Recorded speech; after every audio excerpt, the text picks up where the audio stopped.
We all wanted it to be perfect. When Neymar announced he was returning to Santos, the whole football world smiled.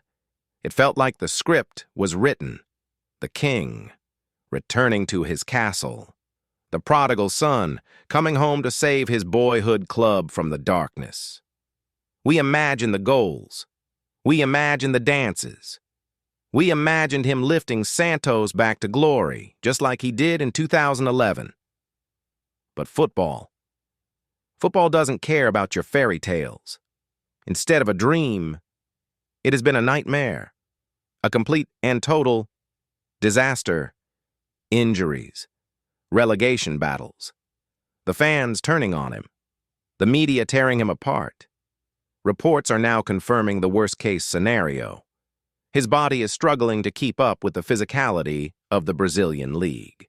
The magic is there, but the rhythm is broken. And now, we are looking at the calendar. December 31st, 2025. That is the date his contract expires. That is the date the Santos experiment officially ends. And the question everyone in Brazil is asking is terrifying. Is this it? Is Neymar Jr. finished? But, while Brazil panics, and while the critics write his obituary, there is one man watching from a distance. One man who knows exactly what Neymar needs, Lionel Messi. And he isn't just watching, he is planning. What if I told you that the Santos nightmare was just the prologue? What if I told you that Inter Miami isn't just trying to sign a player? They are launching a rescue mission? Welcome to the story of the 2026 plan.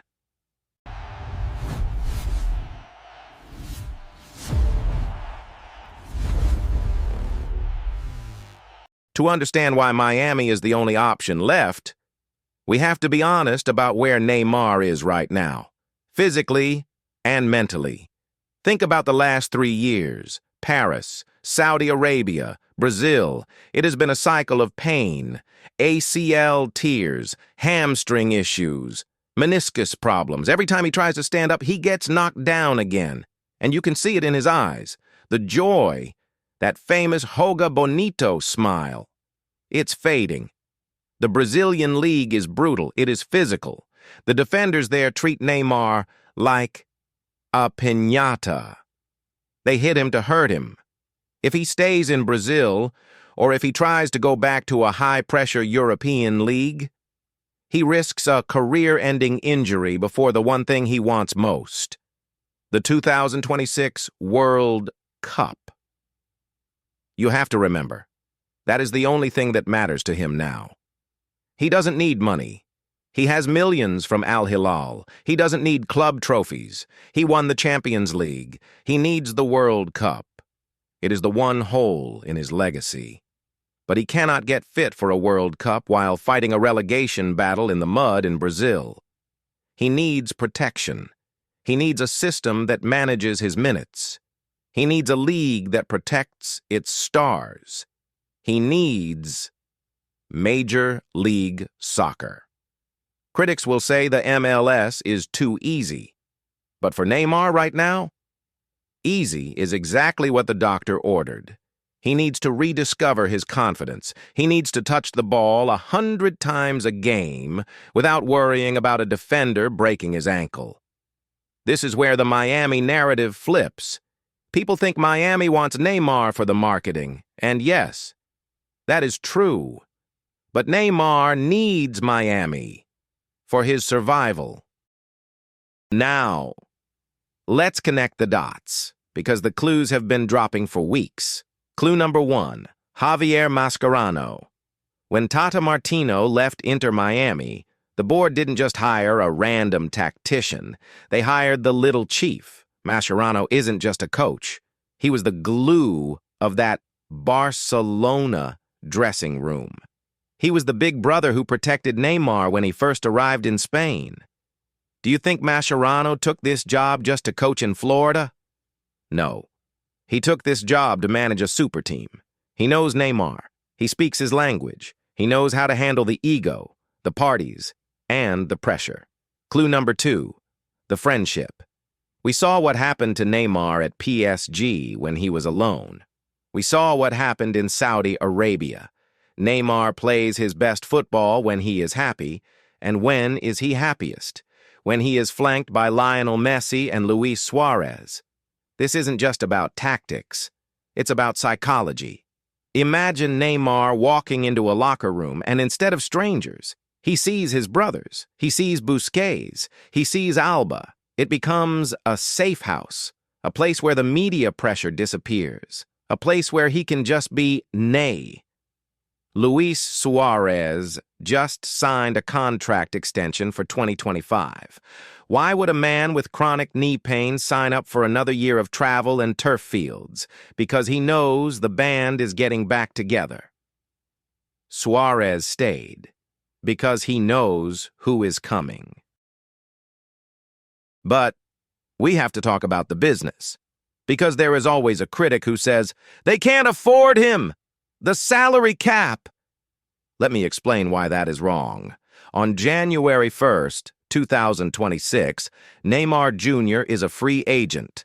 Inter Miami does not have to pay a transfer fee. Not to Al Hilal. Not to Santos. That saves them probably $50 or $60 million right there. So, the only cost is his salary.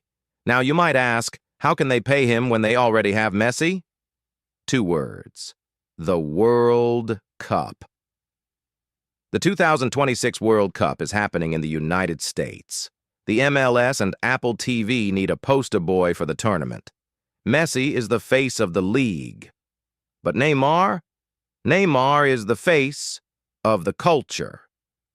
Do you really think the league commissioner, Don Garber, is going to let a salary cap rule stop the biggest marketing opportunity in history? No chance. They bent the rules for Beckham. They created a new rule for Messi. They will find a way for Neymar. Maybe it's a shared revenue deal with Apple. Maybe it's an ownership stake in the team. Maybe it's a special World Cup ambassador contract. The money is not the problem. If Neymar wants to come, the money will appear. The jersey sales in Brazil alone would cover his first year of wages in a week. This is a business decision. Having MSN reunited in Miami 6 months before the World Cup turns Inter Miami into the biggest sports team on earth. Bigger than the Yankees, bigger than the Lakers. It is a money-printing machine. Close your eyes for a second. Imagine the scene. February 2026. Chase Stadium, or maybe even the new Miami Freedom Park. The lights go down, the crowd goes silent, and the announcer reads the starting lineup. Number 10, Lionel Messi. Number 9, Luis Suarez. Number 11, Neymar Jr. The greatest attacking trio in the history of the sport. Reunited for one final season. Not in Barcelona, not in video games, but in America. They aren't running as fast as they used to. They aren't pressing like they did in 2015. But the chemistry, the telepathy, that never fades. We are talking about seeing the triangle one last time. Messi dropping deep, Neymar cutting inside, Suarez making the run. It's the ending that football fans deserve. It's the ending Neymar deserves. After the injuries, after the tears, after the failed return to Santos, he gets to smile again. He gets to prepare for the World Cup surrounded by love, sunshine, and his best friends. If he goes to Miami, he has a chance to be a hero in 2026. If he stays in Brazil, he risks becoming a tragedy. So, this is my prediction.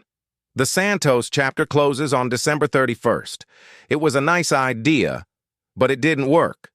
In January, the phone rings. It's Mascherano. It's Messi.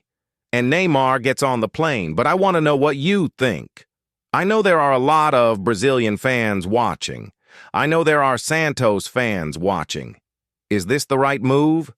Should Neymar come to Miami to save his career, or is the MLS too slow for him? Does he need to go back to Europe to be ready for the World Cup?